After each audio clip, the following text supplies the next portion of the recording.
அவர்கள் 62 தேர்தலில் போட்டியிட்ட போது அண்ணா அவர்கள் எல்லாவற்றையும் பேசிவிட்டு அப்பொழுது நடேச முதலியார் என்கிற ஒருவர் பஸ் முதலாளி போட்டியிட்டார்.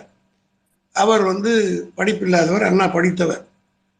எல்லாவற்றையும் சொல்லிவிட்டு அண்ணா அவர்கள் பேசி முடிக்கிற போது திமுகவுடைய கொள்கைகள் எல்லாம் சொல்லிவிட்டு, திமுகவுடைய கொள்கைகள் சந்தனத்தை போன்றவை, காங்கிரசினுடைய கொள்கைகள் எல்லாம் சாக்கடை போன்றவை என்று சொல்லி முடித்தார். அண்ணா முன்ன சொன்னது பூரா தினத்தந்தி பத்திரிகை தான். அந்த அன்னைக்கு நம்மளை கடுமையாக எழுத்த பத்திரிகை ஒன்று தினத்தந்தி. அந்த பத்திரிகையில எல்லாத்தையும் அப்படியே கட் பண்ணிட்டு அண்ணாதுரை பேசினார். இன்னொன்னு அண்ணா சொன்னார், நான் காட்ட வேண்டிய இந்த கொள்கையெல்லாம் காட்டி ஓட்டு பெறுவேன் என்று சொன்னார். தலைப்பு என்ன போட்டார்னா, காட்ட வேண்டியதை காட்டி பெற வேண்டியதை பெறுவேன் அண்ணாதுரை பேச்சு என்று போட்டார். இந்த அண்ணா காலத்திலேருந்து இப்படி வெட்டி போடுறது அவருடைய பழக்கம். ஆகவே அந்த வழியில வந்த எனக்கும் என்னுடைய பேச்சை வெட்டி போடுறாங்க. அதை பற்றி நான் கவலைப்படவில்லை, வருத்தப்படவும் இல்லை. அப்படி நான் பேசியதிலே தவறு இருந்தால் வழக்கு போடுவதற்கு கூட நான் சவால் விட்டிருக்கிறேன். இதுவரையிலும் யாரும் என் மீது வழக்கு போடவில்லை. பிஜேபி உண்மையை பேசினாதான் நம்ம ஆச்சரியப்படணும். அவங்க பொய் பேசுவதற்காக பிறந்தவர்கள்.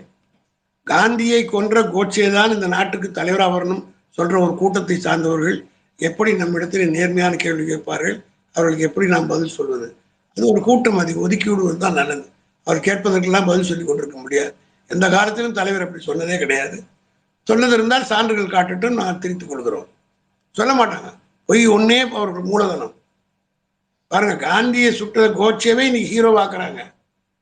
சர்வார்கார் மன்னிப்பு எழுதி கொடுத்தவரை இன்னைக்கு அவர் தான் தியாகி, அவர் தான் சுதந்திரம் வாங்கி கொடுத்தார் என்று சொல்ல வைக்கிறாங்க. இதுபோல் பிஜேபியினுடைய இன்றைய கொள்கையே அதுதான். பொய் சொல்லி மக்களை ஏமாற்றி ஒரு ராமர் கோயில் கட்டுகிறேன் என்று சொல்லி 10 வருஷம் காலத்தை ஓட்டிட்டாங்க.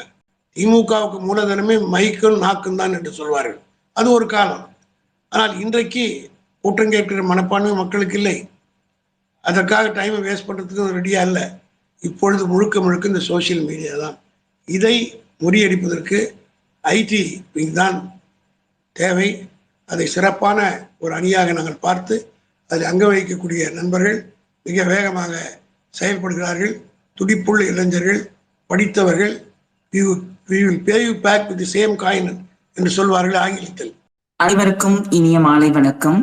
தந்தை பெரியார் பிறந்த நாளை, பெரியார் தந்த பேரறிஞர் அண்ணா பிறந்த நாளை, அந்த அண்ணன் தந்த கழகம் பிறந்த செப்டம்பர் மாதத்தினை திராவிட மாதமாக கொண்டாடுகிறது கழக தகவல் தொழில்நுட்ப அணி.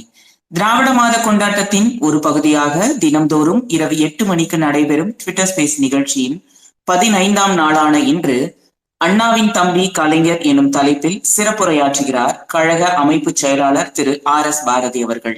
இளம் பருவத்திலேயே திராவிட இயக்க கொள்கையினால் ஈர்க்கப்பட்டு பேரறிஞர் அண்ணா அவர்களின் காலத்திலேயே கழகத்தில் இணைந்து செயலாற்ற தொடங்கியவர் திரு RS பாரதி அவர்கள்.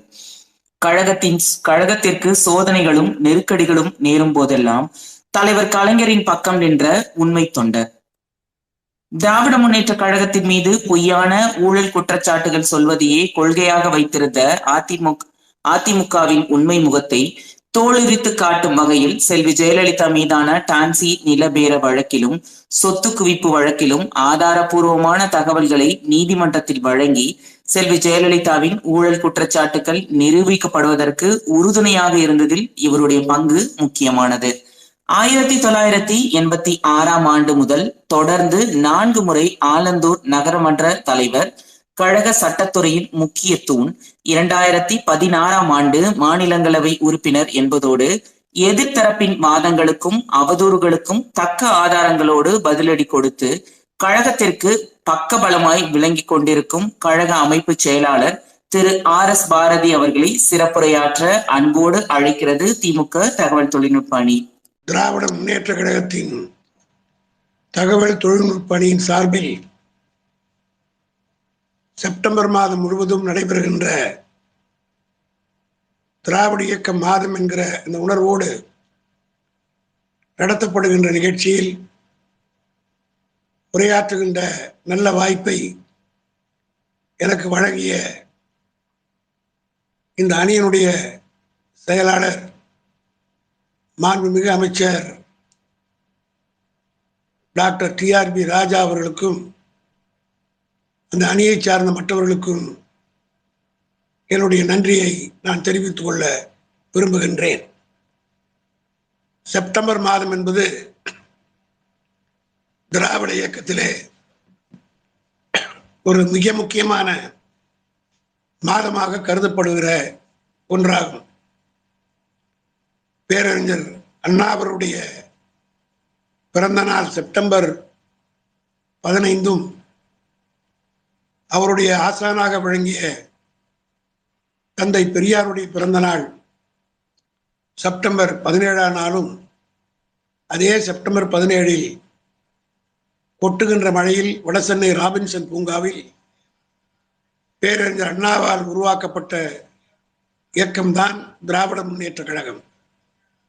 தந்தை பெரியாருடைய 145வது ஆண்டு பிறந்த நாள் விழாவையும் பேரறிஞர் அண்ணாவுடைய 115வது பிறந்த நாள் விழாவையும் திராவிட முன்னேற்ற கழகம் தோன்றி 74 ஆண்டுகள் முடிந்து பவள விழாவிலே காலடி வைக்கின்ற ஆண்டாக இந்த ஆண்டு அமைந்திருக்கிறது.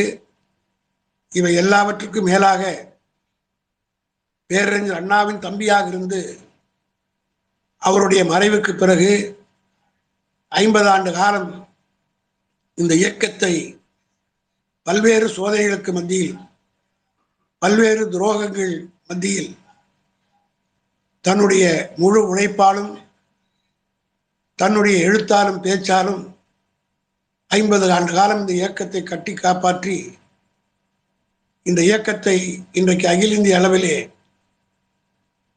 நாடாளுமன்றத்திலே 3வது இடம் என்று சொல்லத்தக்க அளவுக்கு இந்த இயக்கம் வளர்வதற்கு காரணமாக இருந்த முத்தமிழறிஞர் கலைஞர் அவருடைய 100ஆண்டு விழாவும் இந்த ஆண்டுதான். ஆக இந்த ஆண்டு ஒவ்வொரு திராவிட இயக்க தொண்டனுக்கும் மிக மிக முக்கியம் வாய்ந்த ஒரு மாதமாகவும் ஆண்டாகவும் கருதப்பட வேண்டும். அதோடு மட்டுமல்ல, இந்த இயக்கம் தோன்றுவதற்கு ஒரு 100 ஆண்டு காலத்திற்கு முன்னால் எந்த காரணங்களுக்காக இந்த இயக்கம் துவக்கப்பட்டதோ அந்த இயக்கத்திற்கு மீண்டும் ஒரு கேள்வி கணைகள் எழுப்புகிற கூட்டம் கிளம்பி இருக்கிறது. ஆக 100ஆண்டு விழா நடத்துகின்ற தலைவருடைய 100ஆண்டு விழா நடத்துகிற இந்த நேரத்தில் அவருடைய வாழ்க்கையே ஒரு போராட்டம்தான். அந்த போராட்ட காலங்களிலே எல்லாம் அவர் எப்படி வென்று காட்டினாரோ அதே போல இப்பொழுது நமக்கு ஏற்பட்டிருக்கிற நிலைமைகளையும் வென்று காட்டுகிற தலைவரை நமக்கு கலைஞர் அவர்கள் தந்துவிட்டு போயிருக்கிறார். அவர்தான் இன்றைக்கு தமிழகத்தையும் திராவிட முன்னேற்ற கழகத்தையும் வழிநடத்தி கொண்டிருக்கிற நம்முடைய ஒப்பற்ற தலைவர் தளபதி மு.க. ஸ்டாலின் அவர்கள். அண்ணா அவர்களுடைய அருமை தம்பியாக கலைஞர் எப்படி விளங்கினார் என்பதற்கு பல்வேறு சான்றுகளை நம்மாலே சுட்டி காட்ட முடியும். ஆனால் கொடுக்கப்பட்ட நேரத்தில் அவை அத்தனையும் சொல்ல முடியுமா என்பது கேள்விக்குறிதான். என்றாலும் கூட இயன்றவரை நான் இந்த இயக்கத்திலே 1962ஆம் ஆண்டு முதல் பணியாற்றி வருகிறேன். பேரறிஞர் அண்ணா அவர்கள் திராவிட நாடு திராவிடருக்கே என்ற கொள்கையோடு இருந்த திராவிட முன்னேற்ற கழகத்தில் என்னை இணைத்துக் கொண்டவர். அதோடு மட்டுமல்ல, இன்றைக்கு சொல்லுகிறார்களே பாரத் பாரத் என்று, இந்த பெயர் 1947ஆம் ஆண்டு ஆகஸ்ட் திங்கள் 15ஆம் தேதி நான் பிறந்தபோது இந்தியா விடுதலை பெற்ற அன்று நள்ளிரவிலே 1.5 மணி நேரம் கழித்து விடுதலை பெற்ற 1.5 மணி நேரத்திற்கு பிறகு நான் பிறந்த காரணத்தினால் என்னுடைய தாத்தா அன்றைக்கு ஊராட்சி மன்ற தலைவராக இருந்தவர் நள்ளிரவு 12 மணிக்கு கொடியேற்றிவிட்டு தேசிய கொடியை ஏற்றிவிட்டு வந்து அதற்கு பின்னாலே 1.5 மணி அளவிலே நான் பிறந்தேன் என்கிற காரணத்தினால் எனக்கு பாரத் என்று பெயர் சூட்டினார்கள். நான் திராவிட முன்னேற்ற கழகத்தில் இணைகிற போது திராவிட நாடு திராவிடருக்கே என்ற கொள்கையோடு இருந்த காரணத்தினால் பாரத் என்கிற பெயரை இந்த எங்களுடைய ஊருக்கு பொதுக்கூட்டத்திற்கு வந்த சொல்லின் செல்வர் ஈவி.கே. சம்பத் அவர்கள் அந்த புள்ளியை அப்படி இழுத்து போட்டதனுடைய விளைவுதான் இன்றைக்கு பாரதியாக நான் திராவிட முன்னேற்ற கழகத்திலும் தமிழக மக்களுக்கும் அறிமுகப்படுத்தப்பட்டிருக்கிறேன். இதை நான் சொல்வதற்கு காரணம், திராவிட முன்னேற்ற கழகத்துடைய வரலாறை முழுமையாக அறிந்தவர்கள், புரிந்தவர்கள் எண்ணிக்கையிலே குறைந்து வருகிற காரணத்தினாலே தான் யார் யாரோ எதையோ இப்போ பேச ஆரம்பித்து விட்டார்கள். அறிஞர் அண்ணா அவர்கள் இந்த இயக்கத்தை உருவாக்கி திராவிட நாடு கொள்கை கேட்ட நேரத்தில் இதே செப்டம்பர் மாதத்தை செப்டம்பர் 15 22 வரை ஒரு வார காலம் திராவிட நாடு பிரிவினை வாரமாக அந்த காலத்திலே நாங்கள் கொண்டாடி இருக்கிறோம். அதற்கு பின்னாலே திராவிட நாடு கொள்கை அண்ணா அவர்கள் ஒத்தி வைத்ததற்கு பிறகு கலைஞர் அவர்கள் கழகத்துடைய தலைவராக பொறுப்பேற்றுக்கொண்டு 1974 இருந்து, அதாவது வெள்ளி விழா ஆண்டிலிருந்து முப்பெரும் விழாவாக இதை மாற்றி பெரியார் பிறந்த நாள், அண்ணா பிறந்த நாள், கழகம் பிறந்த நாள் என்று முப்பெரும் விழாவாக நடத்தப்பட்டு வருகிறது. தலைவர் கலைஞர் அவர்கள் அண்ணாவினுடைய கொள்கைகளை எப்படியெல்லாம் பின்பற்றி நிறைவேற்றியிருக்கிறார் என்பதற்கு சொல்ல வேண்டுமானால், அண்ணா எதையெல்லாம் எண்ணினாரோ, நாட்டு மக்கள் மத்தியில் எந்தெந்த கோரிக்கையெல்லாம் வைத்து திராவிட முன்னேற்ற கழகத்திற்கு ஆதரவு திரட்டினாரோ அவற்றையெல்லாம் 1967 ஆட்சி பொறுப்பேற்றுக் கொண்ட அண்ணா அவர்கள் முழுமையாக நிறைவேற்ற முடியவில்லை. காரணம், அவர் வாழ்ந்த காலம், ஆட்சியில் இருந்த காலம் மிக மிக குறைவானது. ஏறத்தாழ 18 மாத காலம்தான் அண்ணா அவர்கள் ஆட்சியில் இருந்தார்கள். அதற்கு பின்னால் நோய்வாய்ப்பட்டு மறைந்து விட்டார்கள். ஆனால் அண்ணா எதையெல்லாம் எண்ணினாரோ அவற்றையெல்லாம் அவர் தம்பி கலைஞர் அவர்கள் ஆட்சி பொறுப்பு ஏற்ற பிறகு செய்து முடித்திருக்கிறார்கள். உதாரணத்திற்கு சொல்ல வேண்டுமானால், 1967 திராவிட முன்னேற்ற கழகத்திற்கு சென்னையிலே ஏராளமான வாக்குகள் வித்தியாசத்திலே நம்முடைய கழகத்தோழர்கள் வெற்றி பெற்றார்கள். அப்பொழுது சென்னை சுற்றி இன்றைக்கு இருக்கக்கூடிய சென்னை பார்த்தவர்களுக்கும் 67 சென்னை பார்த்தவர்களுக்கும் உயிரோடு இருப்பவர்களுக்கு தான் தெரியும், சென்னை எங்கு பார்த்தாலும் குடிசையாகத்தான் தெரியும். எங்கு பார்த்தாலும் குடிசைகள்.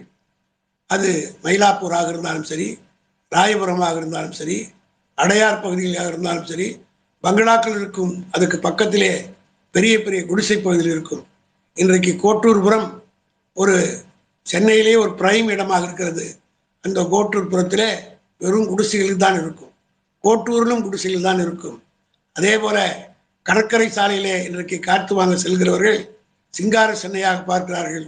ஒரு காலத்தில் அது சத்யா ஸ்டுடியோவில் இருந்து ஆரம்பித்து காசிமேடு வரை, திருவொற்றியூர் வரை செல்ல வேண்டுமானால் முழுமையாக வெறும் குடிசைகள் தான் இருக்கும். ஒவ்வொரு பகுதியிலும் சென்னையை சுற்றி சேத்துப்பட்டானாலும் சரி, கோடம்பாக்கமானாலும் சரி, சைதாப்பேட்டை ஆனாலும் சரி, இப்படி சென்னையை சுற்றி குடிசைகள் இருந்தன. அந்த குடிசை பகுதிகளெல்லாம் திராவிட முன்னேற்ற கழகத்திற்கு வாக்கு விழுந்தது. உதாரணத்திற்கு டொமிக்குப்பம் என்று ஒன்று மயிலாப்பூரில் இருக்கிற சாந்தோம் பக்கத்தில், அந்த டொமிக்குப்பத்தில் அண்ணா அவர்கள் MP தென் சென்னை தேர்தலில் வெற்றி பெற்று பதவியை ராஜினாமா செய்துவிட்டு முரசொலி மாறன் இடைத்தேர்தலிலே போட்டியிட்டார். அந்த இடைத்தேர்தலில் டொமிக்குப்பத்தில் ஒரு ஓட்டு கூட காங்கிரசுக்கு விழவில்லை. 100க்கு 100 பதிவான அத்தனை வாக்குகளும் உதயசூரியனுக்கே விழுந்தது. இதை பார்த்த அன்றைக்கு இருந்த எதிர்கட்சிக்காரர்கள், குறிப்பாக காங்கிரஸ்காரர்கள், இதை தாங்கிக் கொள்ள முடியாமல் சென்னையிலே எங்கெல்லாம் குடிசைகள் இருந்ததோ அந்த பகுதிகளெல்லாம் தீ வைத்து கொளுத்துகிற நிலைமை இருந்தது. This space was downloaded via spacesdown.com. Visit to download your spaces today. குடிசைகள் பகுதிகள் தீக்கரையாகின. நித்தம் ஒரு பகுதியிலே தீ விபத்துகள் ஏற்படும். குடிசைகளிலே எல்லாம் எரிகின்ற காட்சியை பார்த்தபோது அண்ணா மிக வேதனையோடு சொன்னார், வாக்களித்த வாக்காளர்கள் திமுகவுக்கு வாக்களித்தார்கள் என்கிற காரணத்திற்காகவே இந்த குடிசைகள் எல்லாம் கொளுத்தப்படுகிறது என்று சொன்னால், குடிசை இருக்கிற காரணத்தினாலே கொளுத்துகிறார்கள். ஆகவே இந்த குடிசையே இருக்காது. திராவிட முன்னேற்ற கழகத்தின் ஆட்சியிலே அவர்களுக்கு தீப்பற்றாத வீடுகளை கட்டித் தருவேன் என்று அறிவித்தார் அண்ணா. அதற்கேற்றார் போல கூரைகளை மட்டும் மாற்றி தீப்பிடிக்காத வீட்டுகளை கட்டினார்.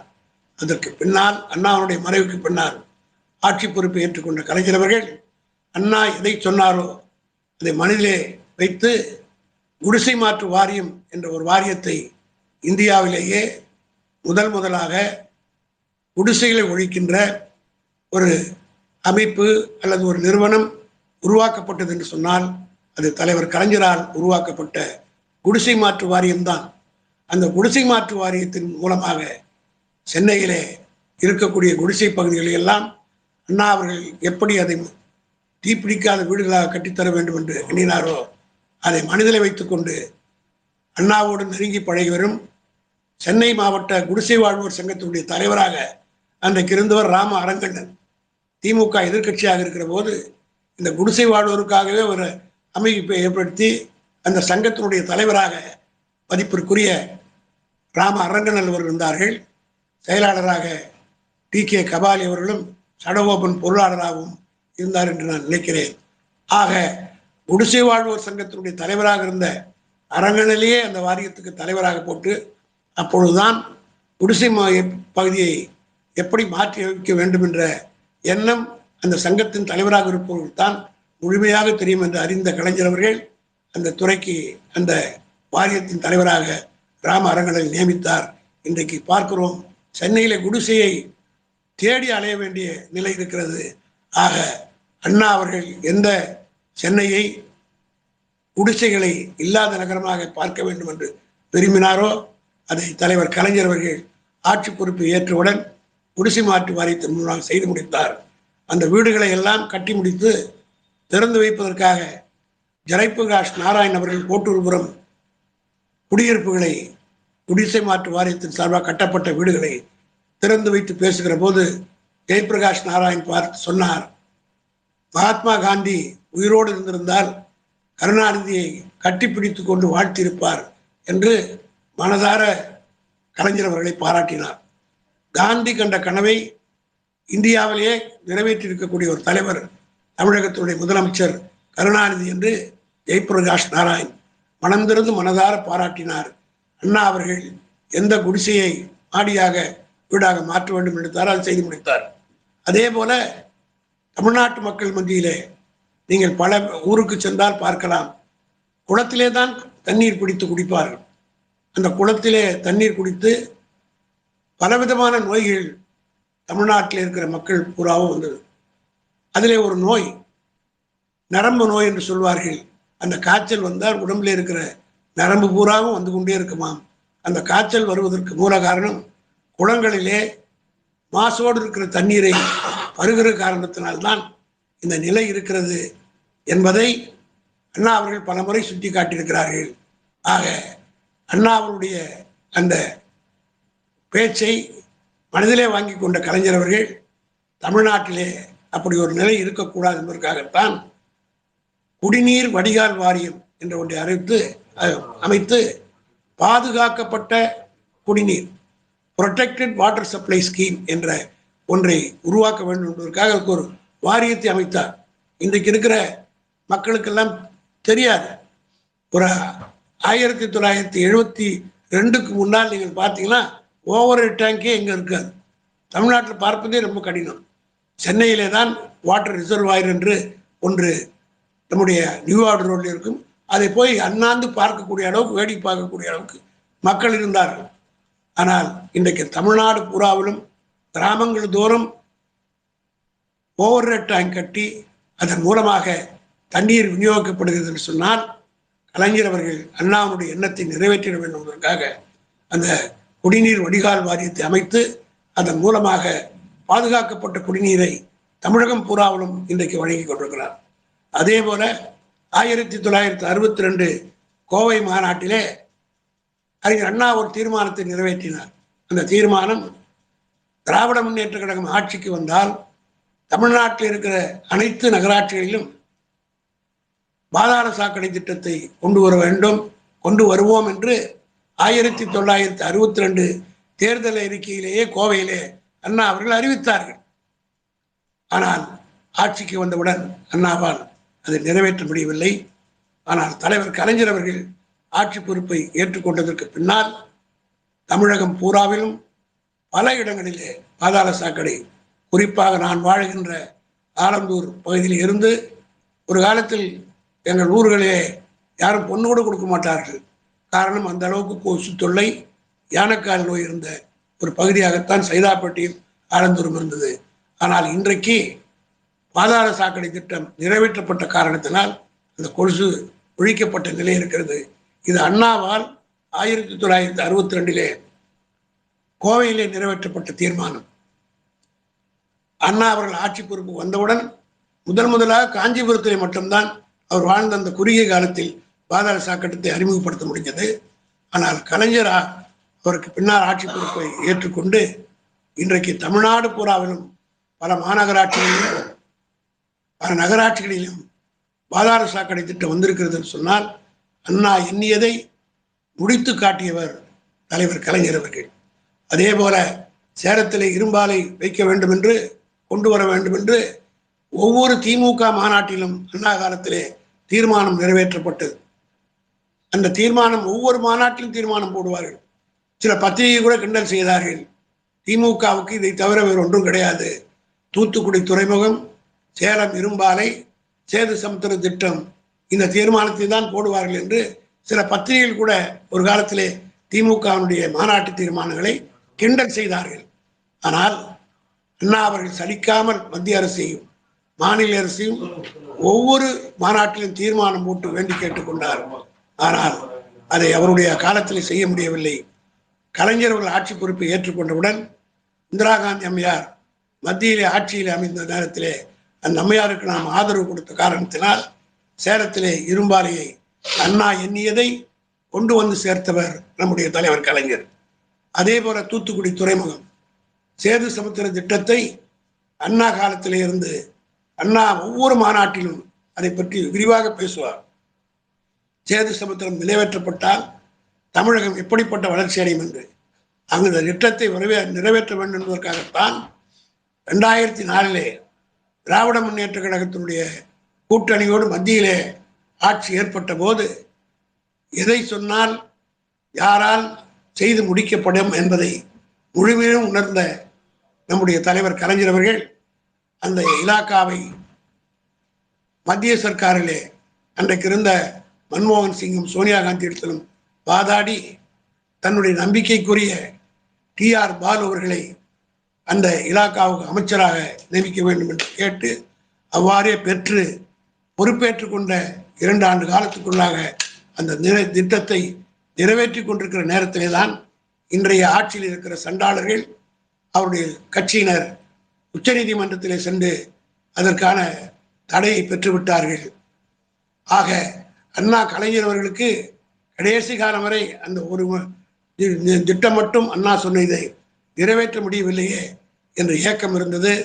ஆனால் அந்த இயக்கத்தை 2024 ஆண்டு மத்தியிலே அமையப் போகிற இந்தியா கூட்டணியில் தலைவர் தளபதி அவர்கள் தமிழகத்துடைய முதலமைச்சராக இருந்து அந்த திட்டத்தை செயல்படுத்த வற்புறுத்தி ஆட்சி பொறுப்பேற்ற ஓரிரு ஆண்டு காலத்திற்குள்ளாக சேது சமுத்திர திட்டம் அண்ணா கண்ட கனவை, கலைஞர் நினைத்ததை நிறைவேற்றுகிற காலமும் நெருங்கிக் கொண்டிருக்கிறது.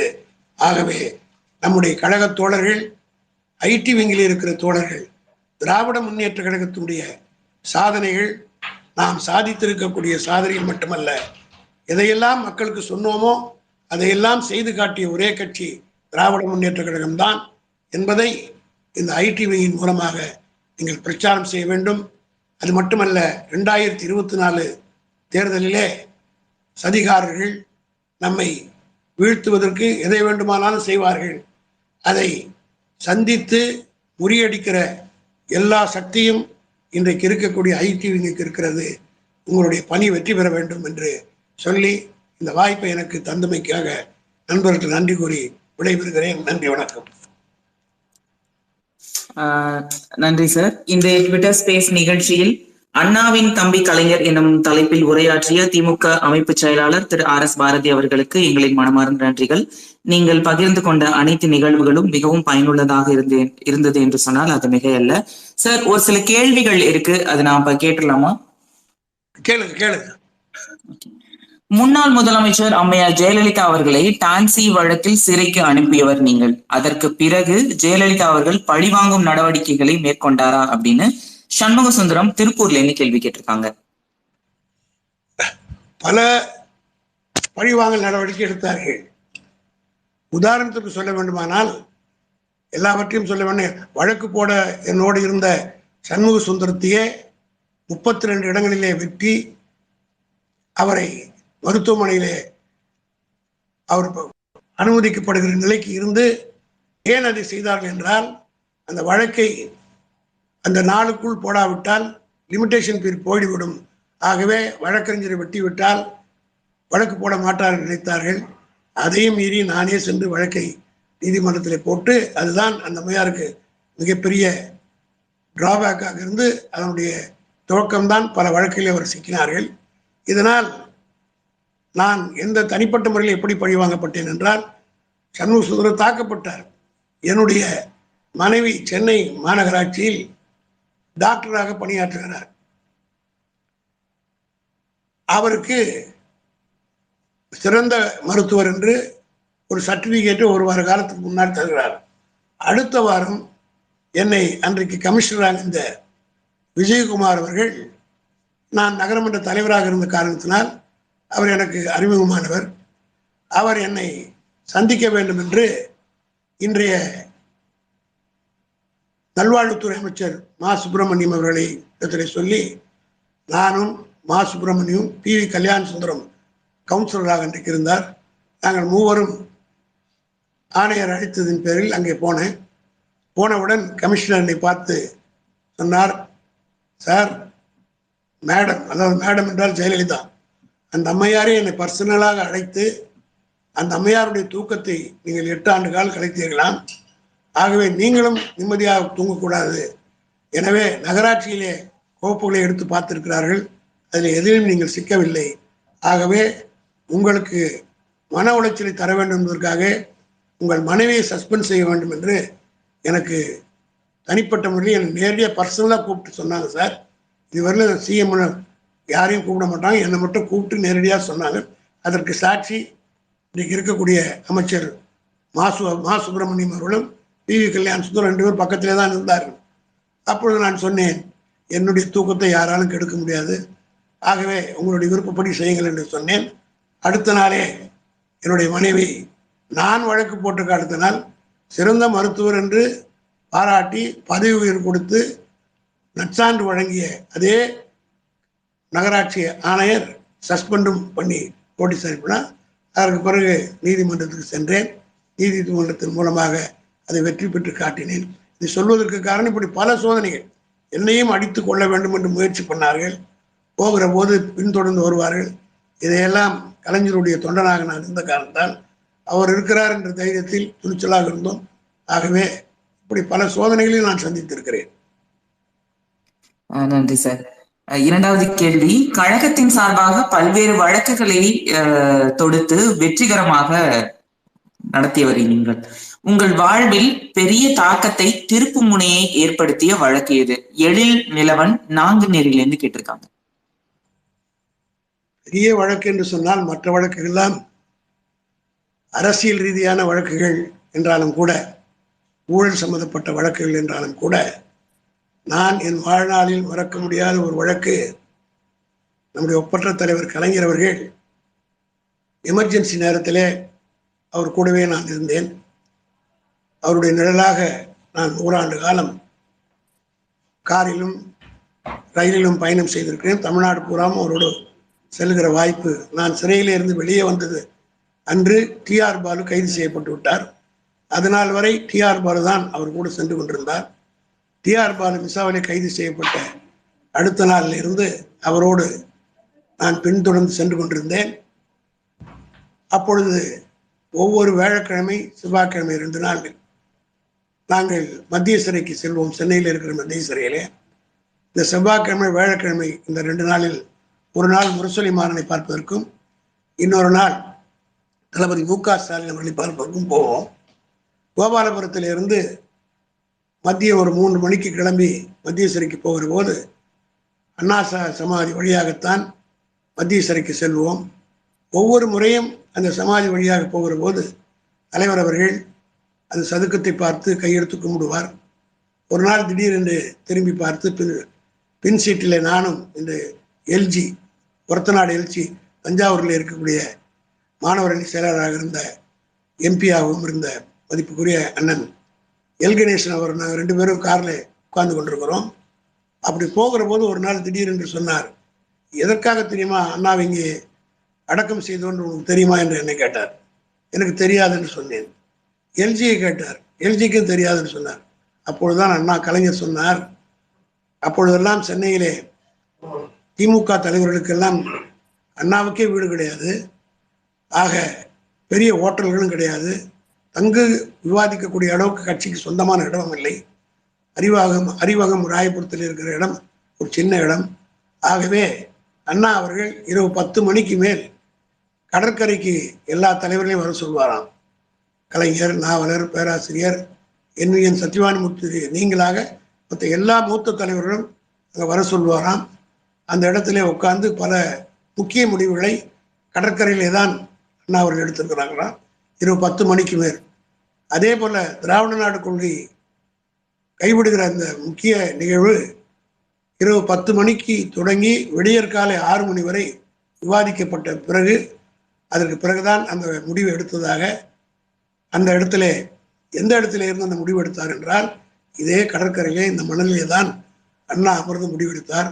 ஆக எந்த கடற்கரையிலே அண்ணா பல முக்கிய முடிவுகள் எடுத்தாரோ அதே இடத்தில் அண்ணாவை அடக்கம் செய்ய வேண்டும் என்று நானும் மற்றவர்களும் முடிவெடுத்து இங்கே அடக்கம் செய்தோம் என்று சொல்லிவிட்டு அதோடு நின்றிருந்தால் பரவாயில்லை. திரும்பி என்னை பார்த்து சொன்னார், நான் செத்தாலும் என்னை இங்கே தான் நீங்கள்லாம் அடக்கம் பண்ணணும் என்று எங்களை பார்த்து சொன்னார். அப்பொழுது அவருக்கு வயது 52. நான் மிகுந்த வேகத்தோடு தலைவரை பார்த்து கேட்டேன், ஏனென்னா இப்படி எல்லாம் பேசுகிறீர்கள், உங்களுக்கு என்ன வயதாகிவிட்டது? அப்பொழுது அவர் வயது 52. அப்பொழுது தனக்கே ஒரு பாணியிலே கலைஞர் சொன்னான், நெருப்பு என்றால் நாக்கு சுட்டுடுமையா, உங்களுக்கு சொல்லி வைக்கிறேன் என்று சொன்னார். எந்த நேரத்தில் அவர் சொன்னாரோ தெரியவில்லை. அவர் மறைந்த நேரத்திலே மெரினா கடற்கரையிலே அவரை அடக்கம் செய்ய வேண்டும் என்று தளபதி மு க ஸ்டாலின் அவர்கள் முடிவெடுத்து கௌரவம் பார்க்காமல் தலைவருடைய எண்ணத்தை நிறைவேற்றிட வேண்டும் என்பதற்காக அன்றைய முதலமைச்சராக இருந்த எடப்பாடி வீட்டுக்கு சென்று குடும்பத்தோடு சென்று ஒரு 6-7 இடம் அண்ணாவுடைய சதுக்கத்துக்கு பக்கத்திலே தர வேண்டும் என்று கேட்டபோது இந்த சண்டாளர்கள் கொடுக்க மறுத்து விட்டார்கள். கல்லஞ்சக்காரர்கள் கலைஞருக்கு இடமில்லை என்று சொன்னார்கள். அதோடு மட்டுமல்ல, அவமானப்படுத்தி அனுப்பினார்கள். ஆனால் அந்த நேரத்திலே தலைவர் எடுத்த முடிவு, நீதிமன்றத்திற்கு சென்று நாங்கள் எல்லாம் வாதாடி அதை பெற வேண்டும் என்று அவர் உத்தரவிட்டார். அந்த வழக்கை என்னுடைய பெயரிலே நீதிமன்றத்திலே தொடர்ந்து அந்த வழக்கிலே திராவிட முன்னேற்ற கழகத்தினுடைய மூத்த வழக்கறிஞர்கள் வில்சன், சண்முக சுந்தரம், NR இளங்கோ போன்றவர்கள் எல்லாம் இரவெல்லாம் நீதிபதியினுடைய வீட்டிலே ஆஜராகி காலையிலும் வாதாடி கலைஞருக்கு கடற்கரை மெரினாவிலே இடம் வாங்கி கொடுத்தது என்பது உள்ளபடியே என் வாழ்நாளில் எந்த தலைவர் என்னிடத்திலே இதை சொன்னாரோ என்னுடைய பெயரிலே தொடர்ந்து இந்த வழக்கை அவருக்கு பெற்றுக் கொடுத்ததுதான் எனக்கு வாழ்நாளில் நான் மிகப்பெரிய பாக்கியமாக மட்டுமல்ல, என் வாழ்வில் மறக்க முடியாத ஒரு நிகழ்வாக நான் கருதுகிறேன். நன்றி சார். பல வழக்குகளில் வெற்றி பெற்ற பல வழக்குகளில் பெற்ற வெற்றிக்காக தலைவர் கலைஞர் உங்களை பாராட்டி இருப்பார். அதில் மறக்க முடியாத தருணங்கள் அல்லது பாராட்டுக்கள் இருக்கிறதா? கல்பனா பொள்ளாச்சியில் என்ன கேட்டிருக்காங்க. மறக்க முடியாத ஒரு சம்பவம் இந்த டான்சி வழக்கு தான். சென்னை சைதாப்பேட்டை நீதிமன்றத்திலே நான் அந்த வழக்கை தொடர்ந்த போது எல்லோரும் தலைவரிடத்திலே அவருடைய பேரை எல்லாம் நான் சொல்ல விரும்பவில்லை. நிச்சயமாக வழக்கு போட முடியாது. காரணம், கவர்னருடைய சாங்ஷன் இல்லாமல் இந்த கோர்ட்டு வழக்கை போட முடியாது. சுப்பிரமணிய சாமி இதே டான்சிக்காக வழக்கு போட வேண்டும் என்று கவர்னர் இடத்துல கொடுத்திருந்தார். ஆனால் அனுமதி கிடைக்கவில்லை. ஆனால் சைதாப்பேட்டை நீதிமன்றத்திலே சண்முக சுந்தரத்தினுடைய முயற்சியால் போடலாம் என்று நாங்கள் முடிவெடுத்த போது அன்றைக்கு இருந்தவர்கள் வேண்டாம், முடியாது என்றெல்லாம் வாதாடினார்கள். இருந்தாலும் சண்முக சுந்தரம் நானும் பிடிவாதமாக இருந்து சைதாப்பேட்டை நீதிமன்றத்தில் அந்த வழக்கை தொடர்ந்தோம். அப்படி தொடர்ந்த போதுதான் அவர் தாக்கப்பட்டார். அதற்கு பிறகு நான் மட்டும் ஆஜராகி காலையிலே நீதிமன்றத்திலே வழக்கை தாக்கல் செய்துவிட்டு 12 மணிக்கு தலைவரை சந்திக்க செல்கிறேன். காரணம், என்னுடைய வாழ்த்து கேட்டுவிட்டு 5 மணிக்கு பிறகு பிற்பகலுக்கு பேர் தீர்ப்பு சொல்கிறேன் என்று மேஜிஸ்ட்ரேட் இறங்கிவிட்டார். உடனடியாக நான் கோபாலபுரத்துக்கு போய் தலைவரிடத்தில் சொன்னேன். நான் வழக்கை சமர்ப்பித்து விட்டேன், வாதங்களும் வைத்து விட்டோம், தீர்ப்பு ஒரு 3 மணி அல்லது 4 மணிக்கு வரும் என்று தலைவரிடத்தில் சொன்னேன். அப்பொழுது தலைவர் சொன்னார், நீ வெற்றியோடு வந்தால் உனக்கு நான் ஸ்வீட் தருவேன், வெற்றியோடு வந்தால் உனக்கு நான் இனிப்பு தருவேன் என்று சொல்லி என்னை உற்சாகப்படுத்தி அனுப்பினார். நான் நீதிமன்றத்திற்கு வந்தேன். மாலை 5 மணி அளவில் வழக்கு ஏற்றுக்கொள்ளப்பட்டு ஜெயலலிதாவுக்கு அக்யூஸ்ட் என்ற பெயரோடு செப்டம்பர் 16ஆம் தேதி அந்த அம்மையார் 1995ஆம் ஆண்டு செப்டம்பர் மாதம் 14ஆம் தேதி ஆஜராக வேண்டும் என்று நீதிமன்றத்திலே உத்தரவு பிறப்பிக்கப்பட்டது.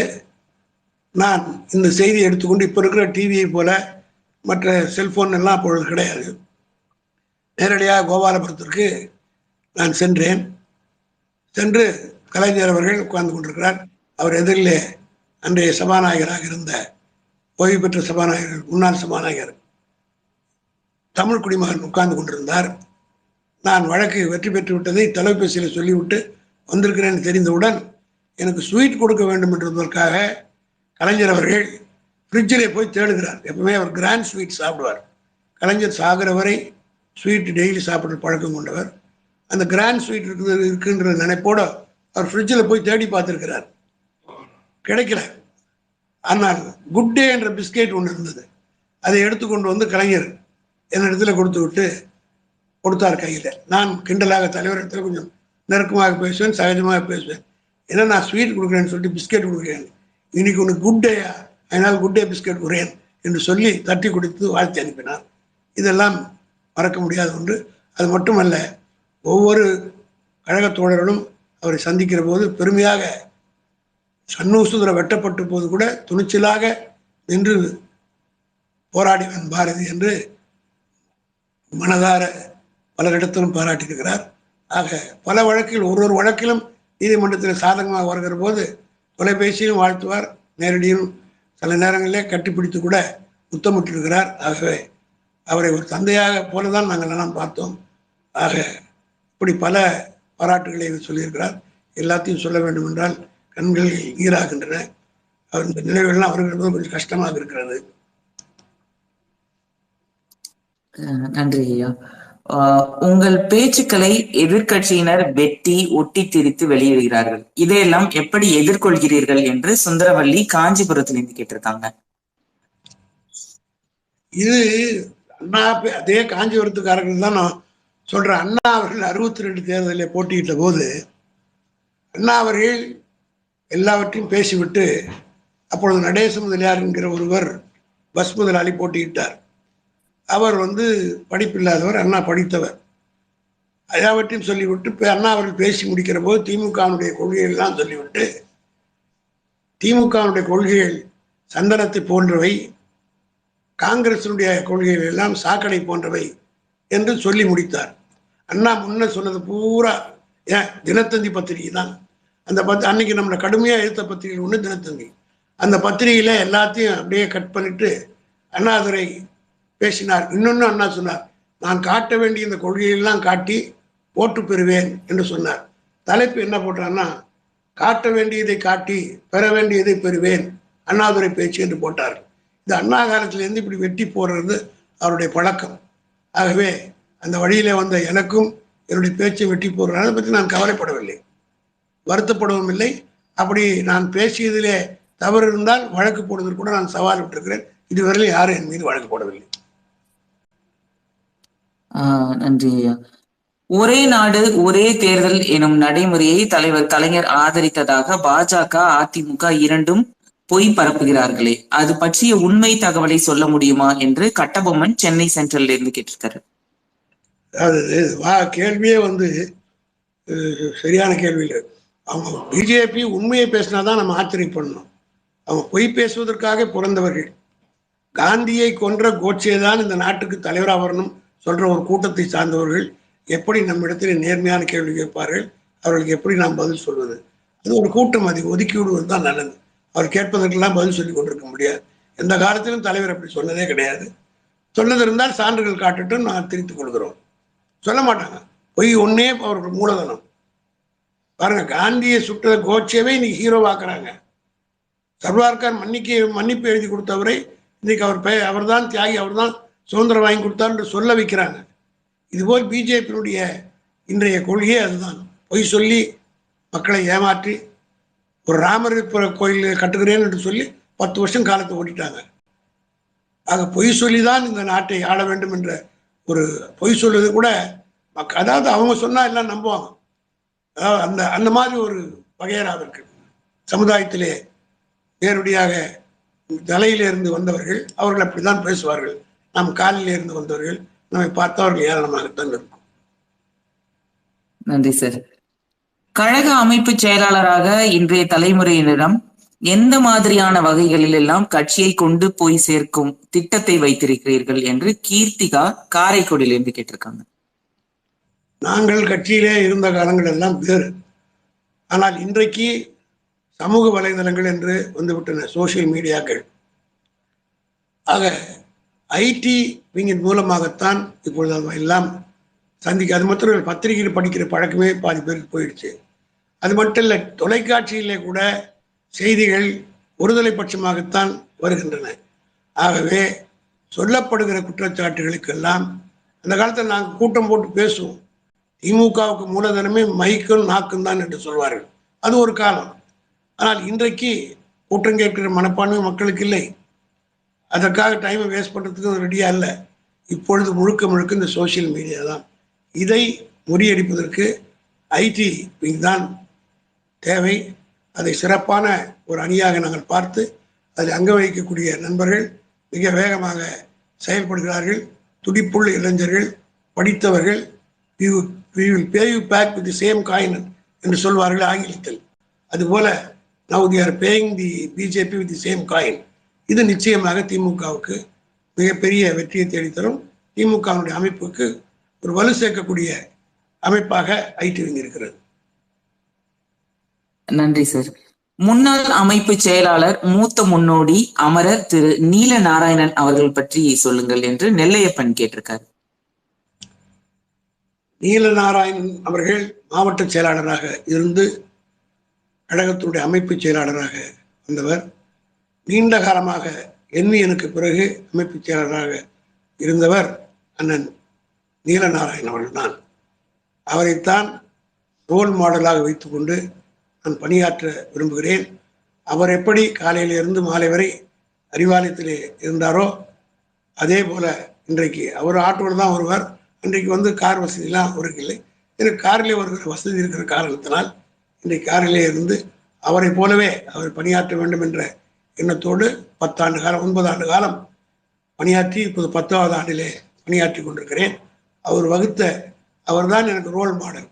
அவரை போல எவ்வளவு தோழர்கள் வேகமாக கோவப்பட்டு பேசினாலும் சிரித்த முகத்தோடு பதில் சொல்லக்கூடியவர் அந்த நீலநாராயணன்.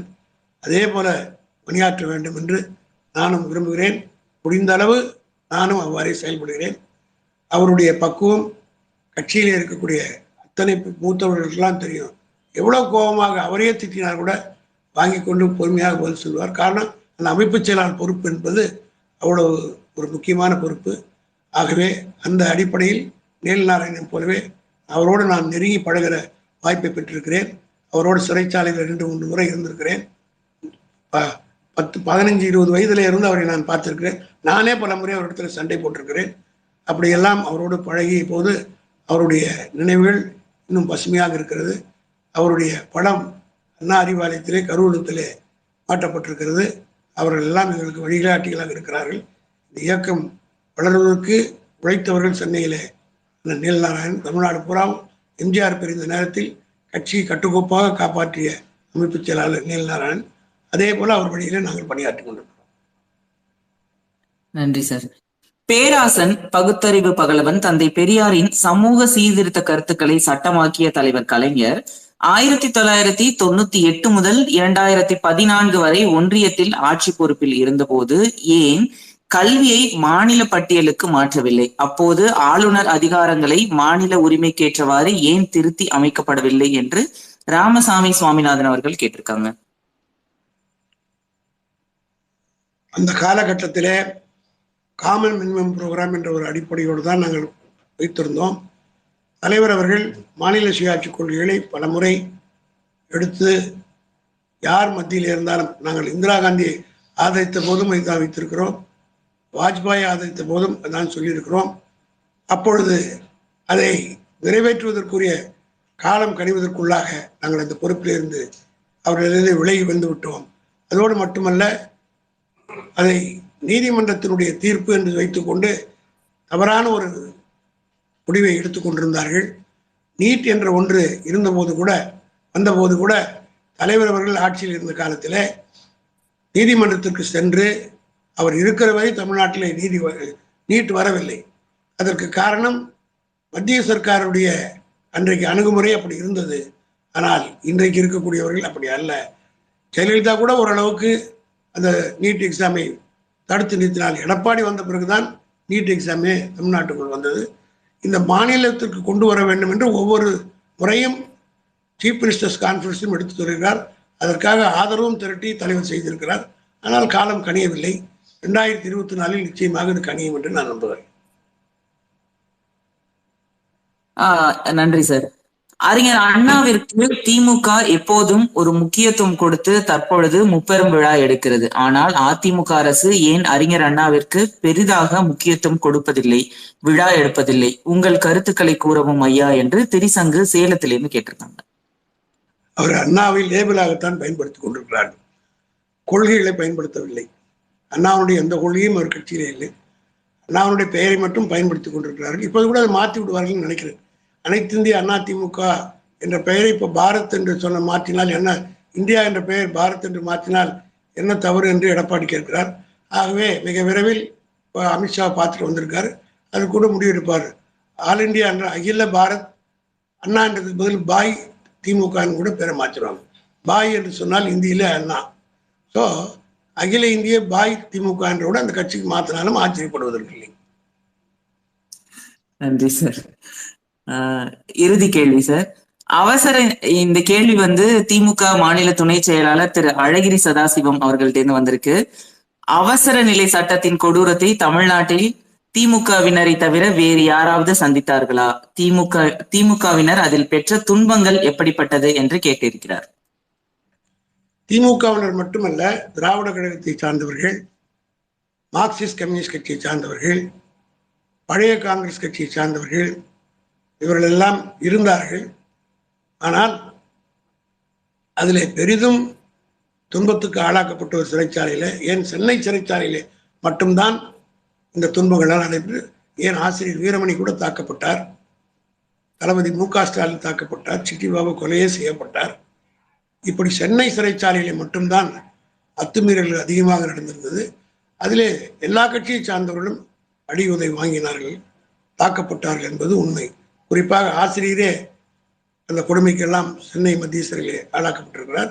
அவர் இஸ்மாயில் கமிஷன் முன்னாள் கம்யூனிஸ்ட் கட்சியின் சார்பில் ஹரிபட் என்ற ஒருத்தர் இருந்தார். அவர் கூட மார்க்சிஸ்ட் கம்யூனிஸ்ட் கட்சியின் சார்பில் அங்கே இஸ்மாயில் கமிஷன் முன்னாள் அப்படி ஒரு தாக்கல் செய்தார். சென்னை சிறைச்சாலை தான் கொடுமையான ஒரு கொடுமைகள் எல்லாம் நடைபெற்றது. அந்த சிறைச்சாலையின் அடித்து நொறுக்கப்பட்டார்கள். தமிழ்நாடு பூராவிலும் இந்த கட்சியை சார்ந்தவர்கள், திமுக பெரும்பாலானோர் எண்ணிக்கையில் அதிகமாக திமுகவினர் தான் கைது செய்யப்பட்டார்கள், பாதிக்கப்பட்டார்கள். நன்றி ஐயா. இவ்வளவு நேரம் எங்களுடைய கேள்விகளுக்கு மிக தெளிவாக பதிலளித்ததற்கு மிகவும் நன்றி. தற்பொழுது அணியின் ஆலோசகர் திரு கோவி லெனின் அவர்கள் ஒரு சில வார்த்தைகள் பேசுவார். அண்ணா வணக்கம். வணக்கம். வணக்கம், சொல்லுங்க.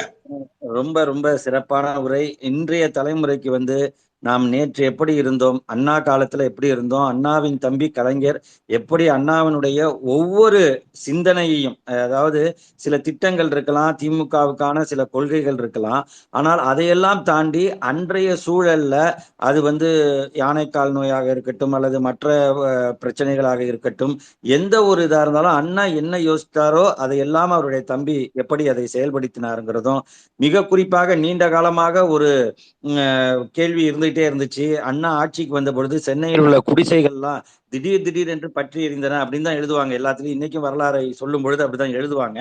அது என்ன காரணம், அது யாருடைய சதி, என்ன பின்னணி, என்ன அரசியல் நோக்கம் அப்படிங்கிறத நீங்க ரொம்ப அழகா அந்த டூமிங் குப்பத்துல நடந்த அந்த வாக்குப்பதிவுல ஒரு ஓட்டு கூட எதிர்க்கட்சிக்கு இல்லாம திமுகவுக்கு விழுந்ததனால் அந்த குடிசைகள் அதை குறிவைத்தே சென்னையில் இருக்கிற குடிசைகள்லாம் எரிக்கப்பட்டது அப்படிங்கிற ஒரு முக்கியமான வரலாறு இதில் பதிவு செய்யப்பட்டிருக்கிறது. உங்களை மாதிரி இருக்கக்கூடிய அந்த அனுபவம் கொண்டவர்கள் உங்களுடைய முழுமையான அந்த பதிவுகளை கொடுக்கணும். ஏன்னால் என்னுடைய அணிச் செயலாளர் அவர்கள், எங்களுடைய அணிச் செயலாளர் மாண்புமிகு தொழில்துறை அமைச்சர் அவர்கள் முக்கிய பணியில் இருக்கிறார், கவனித்துக் கொண்டுதான் இருக்கிறார் எல்லாவற்றையும். ஆனால் உடனடியாக பேசக்கூடிய ஒரு சூழல் இல்லாத ஒரு அரங்கத்திலே இருக்கிற காரணத்தினால் என்னை அந்த தகவல்களை உங்களிடம் சொல்ல சொன்னார். நான் தனிப்பட்ட முறையில் உங்களிடம் சொல்வது, எப்படி எங்கள் அணிச் செயலாளருடைய தந்தையார், நம்முடைய கழகத்தினுடைய பொருளாளர், நாடாளுமன்ற குழு தலைவர் TR பாலு அண்ணன் அவர்கள் தன்னுடைய வாழ்க்கையை பாதை மாறா பயணம் என்று 2 தொகுதிகளாக வழங்கி இருக்கிறாரோ, அதுபோல் நீங்களும் பாதை மாறாத, கொள்கை மாறாத, லட்சியம் மாறாத ஒரு உடன்பிறப்பு. அதனால் உங்களுக்கு வாய்ப்பு இருக்கும் பொழுது அதை நிச்சயமாக நீங்கள் பதிவு செய்ய வேண்டும் என்பதை எங்கள் அணியின் சார்பாக கேட்டுக்கொள்கிறோம். நீங்க தான் சொன்னீங்க, கழகத்தினுடைய அடுத்த கட்டத்தை அது மக்களிடம் கொண்டு செல்ல வேண்டிய பொறுப்பை இந்த அணிதான் ஐடி விங் செய்யணும் அப்படிங்கிறத எங்களுக்கு நீங்கள் வலியுறுத்தி இருக்கிறீர்கள். உங்களிடம் எங்கள் கோரிக்கை, நீங்கள் அதை வாய்மொழியாக சொன்னாலும் சரி அல்லது ஆடியோ அல்லது வீடியோ பதிவாக நீங்கள் கொடுத்தாலும் சரி, நாங்கள் கூட அதை புத்தகமாக்கும் முயற்சியில் ஈடுபடுவோம் என்கின்ற ஒரு தகவலையும் உங்களிடம் தெரிவித்துக் கொண்டு, இவ்வளவு அருமையான தகவல், அதைவிட முக்கியமாக உங்கள் பேச்சை தாண்டி உங்களுடைய கேள்வி பதிலில் அவ்வளவு செய்திகளை நீங்கள் வரிசையாக சொல்லி இருக்கிறீர்கள். அதுவும் குறிப்பாக இன்றைய தலைமுறைக்கெல்லாம் தெரியாது, டான்சி வழக்கு தொடரப்பட்ட நிலையில் அது மறுநாள் வழக்கை பதிவு செய்ய வேண்டிய ஒரு கட்டத்தில் அன்று இரவு நடைபெற்ற அந்த கொடூர தாக்குதல், ஏறத்தாழ 30 இடங்களுக்கு மேல் உடலில் வெட்டுக்காயம் பெற்று குற்றுயிராக இருந்து உயிர் பிழைத்து இன்றைக்கு நமக்கு அட்வொகேட் ஜெனரலாக இருக்கக்கூடிய ஐயா சண்முக சுந்தரம் அவர்கள் பட்ட பாடு, உங்களுக்கு வைக்கப்பட்ட குறிகள், இதெல்லாம் இன்றைய தலைமுறைக்கு தெரியாது. இதெல்லாம் ஒரு 25 ஆண்டுகளுக்குள் நடந்ததுதான்.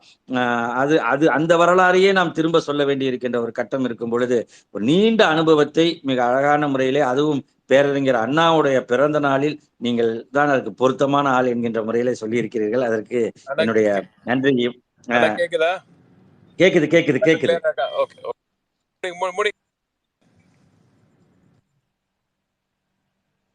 என்ற முறையிலே இதை சொல்லிவிட்டு அணி செயலாளர் மாண்புமிகு அமைச்சர் சார்பில் அவருடைய மகிழ்வையும் நன்றியும் பகிர்ந்து கொள்கிறேன். அமைச்சருக்கு நேரம் இருந்தா அவங்க பேச.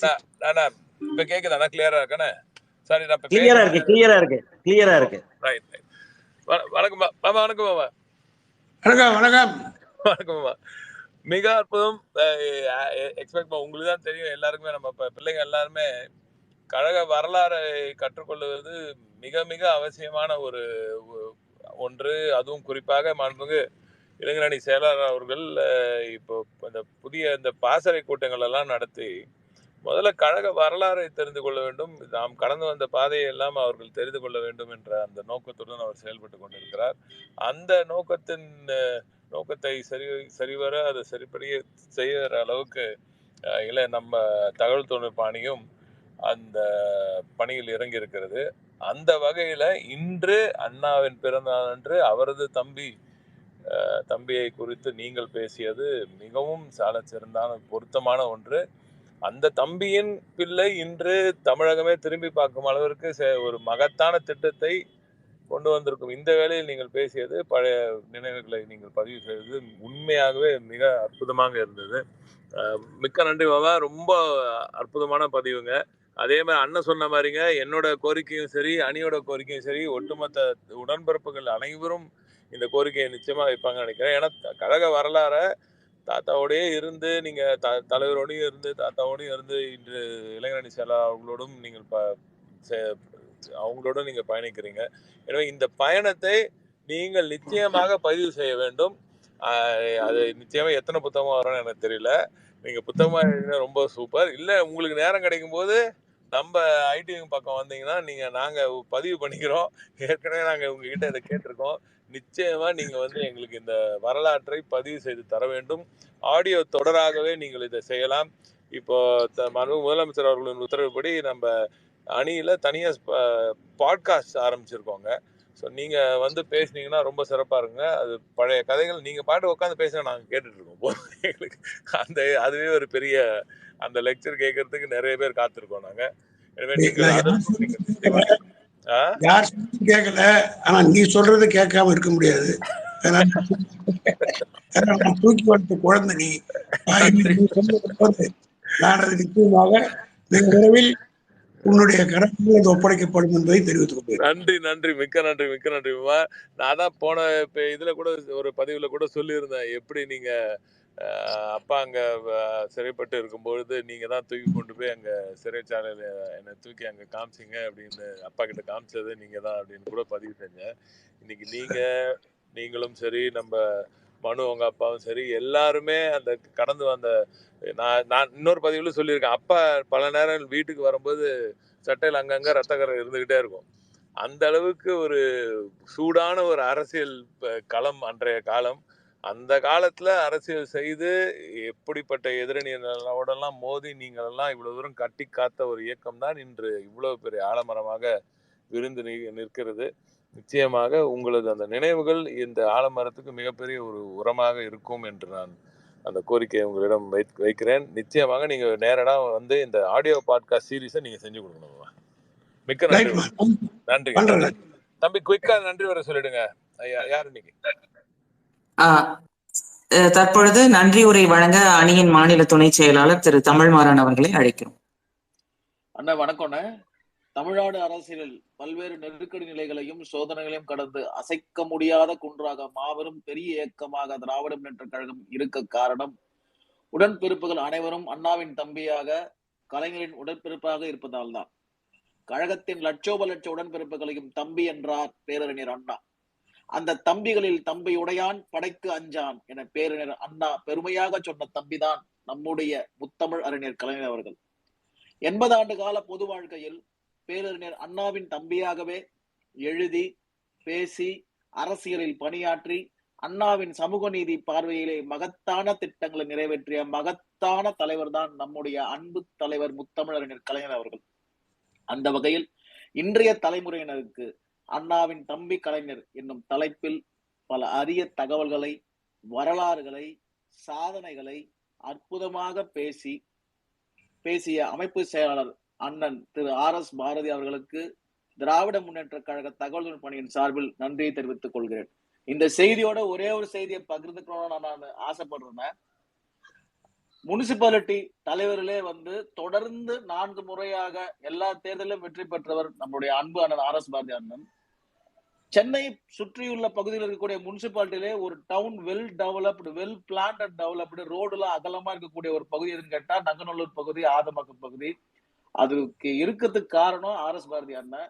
அவர் எவ்வளவு நேர்மையா இருந்தா அந்த மாதிரியான ஒரு நகர அமைப்பை உருவாக்க முடியுன்றதுக்கு எடுத்துக்காட்டு அவர் உண்டிதான். அவருக்கு என்னுடைய வாழ்த்துக்களையும் நன்றியும் தெரிவித்துக் கொள்கிறேன். நன்றி, வணக்கம்.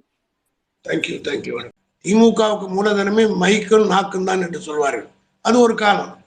ஆனால் இன்றைக்கு கூட்டம் கேட்கிற மனப்பான்மை மக்களுக்கு இல்லை. அதற்காக டைமை வேஸ்ட் பண்ணுறதுக்கு ரெடியா இல்லை. இப்பொழுது முழுக்க இந்த சோசியல் மீடியா தான். இதை முறியடிப்பதற்கு ஐடி விங் தான் தேவை. அதை சிறப்பான ஒரு அணியாக நாங்கள் பார்த்து அதில் அங்க வகிக்கக்கூடிய நண்பர்கள் மிக வேகமாக செயல்படுகிறார்கள். துடிப்புள்ள இளைஞர்கள், படித்தவர்கள். we will pay you back with the same coin என்று சொல்வார்கள் ஆங்கிலத்தில்.